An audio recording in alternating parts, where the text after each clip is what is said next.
अस्सलाम वालेकुम गाइस। अभी इस वक्त जो है पूरे औरंगाबाद में जश्न का माहौल है एमआईएम की जीत को लेकर। उसी को लेकर खासदार इम्तियाज़ जलील साहब ने क्या कहा है, आइए सुनिए। चलिए, मैं औरंगाबाद शहर की आवाम का तहे से शुक्रिया अदा करता हूँ। अल्लाह रब्बुल इज़्ज़त का शुक्रिया अदा करता हूँ कि हमारी सबकी दुआओं को कबूल किए। हमारे पार्टी के सदर जनाब बैरिस्टर असदुद्दीन अवैसी साहब, अकबरुद्दीन अवैसी साहब, मजलिस के तमाम जिम्मेदारान और इस शहर की वो आवाम जिसने पिछले 10-12 सालों से मजलिस का भरपूर साथ दिया है, और उन्हीं की दुआओं, उन्हीं की ताकतों की वजह से आज अल्हम्दुलिल्लाह यहाँ पर हम 30 से ज़्यादा सीटें हासिल कर चुके हैं। और इंशाअल्लाह हमारा आंकड़ा जो है वो हम 33 सीटें हम जीत रहे हैं। यानी कि भारतीय जनता पार्टी के बाद अगर कोई दूसरा पक्ष यहाँ पर सबसे मजबूत साबित हुआ है तो वह मजलिस इत्तेहादुल मुस्लिमीन साबित हुआ है।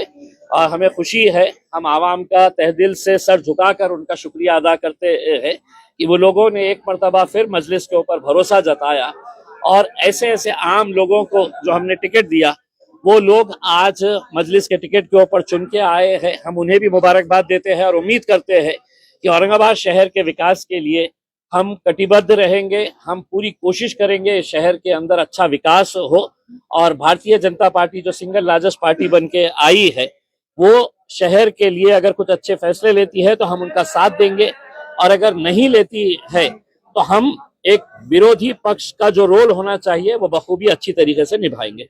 बंटवारे में नेताओं ने अपने बच्चों को दिया, सब किया। गुलमंडी जैसे इलाके में देखिए, एक बहुत बड़ा तमाचा ये कह लीजिएगा जूता मारी है उन तमाम सियासी पार्टियों को जिन्होंने अपने रिश्तेदारों को, अपने घर वालों को टिकट दिया।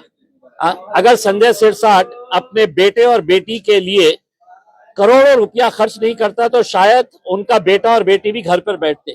लेकिन तमाम राजनीतिक पार्टियों के नेताओं ने अपने बेटे को, अपने भाई को, अपने बाप को, अपने बीवी को, अपने बेटी को, हर एक को टिकट दिया। नतीजा क्या हुआ कि लोगों ने एक पैगाम दिया है कि हम सिर्फ गोटियां खेलने के लिए नहीं है, हम सिर्फ है तो चद्दर बिछाने के लिए, शतरंजियां बिछाने के लिए नहीं है, हम भी पार्टी के मजबूत लोग हैं, हमें भी टिकट मिलना चाहिए करके। एमआईएम एक वाहिद पार्टी थी जिसने ना किसी घर वाले को ना किसी रिश्तेदार को दिया। हमने आम लोगों में से लोगों को उठाकर, और जो पार्टी के बारे में हमारे ऊपर इल्जाम लगाते हैं कि एमआईएम जातिवादी पार्टी है, आज कितनी सारी हिंदू महिलाओं को हमने चुना कर लाया है, एसटी समाज की महिलाओं को हमने चुना कर लाया है, दलित समाज के हमारे कितने सारे भाई और बहनों को हम लोगों ने चुना कर लेके आया है।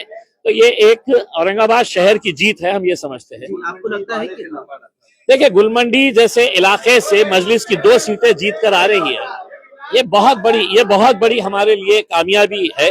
हम एक इलाके के तौर के ऊपर नहीं देख रहे हैं, हम ये शहर के अंदर अपना जाल कैसे फैलाए हैं, लोग क्यों हमारा साथ दे रहे हैं, क्योंकि लोगों को अब यकीन आया है कि हमको ये सेना पे भरोसा नहीं है, हमको ये पार्टी के ऊपर नहीं है। कांग्रेस एनसीपी तो बिल्कुल खत्म कर दिए है उसमें। तो मजलिस के साथ अपने काम की बुनियाद के ऊपर और लोगों के यकीन के ऊपर हम खड़े उतरते हैं, इस वजह से साथ दी। इसी तरह मालेगांव में भी सिंगल लार्जेस्ट पार्टी साबित हुई है एमआईएम। देखिए, आप पूरे महाराष्ट्र के अंदर देखिए कि गोवंडी के अंदर हम लोगों ने 4 सीटें जीते हैं, मुमरा के अंदर हम 5 सीटें जीते हैं, धुलिया में अभी तक हमारे 8 सीटें जीत चुके हैं, अमरावती में 9 सीटें जीते हैं, परभनी में 1 सीट जीते हैं, जालना में 2 सीटें जीते हैं, अकोला में 3 सीटें जीते हैं। तो मैंने ओवैसी साहब को कहा था कि ओवैसी साहब, इंशाल्लाह जहां जहां पर भी हम इलेक्शन लड़ रहे हैं, इंशाल्लाह वहां पर मजलिस की नुमाइंदगी आपको देखने को मिलेगी। कहीं ज्यादा है, कहीं कम है, लेकिन है। चला आता मराठीत आम्हाला सांगा, स्ट्राइक रेट आपला सबसे अच्छा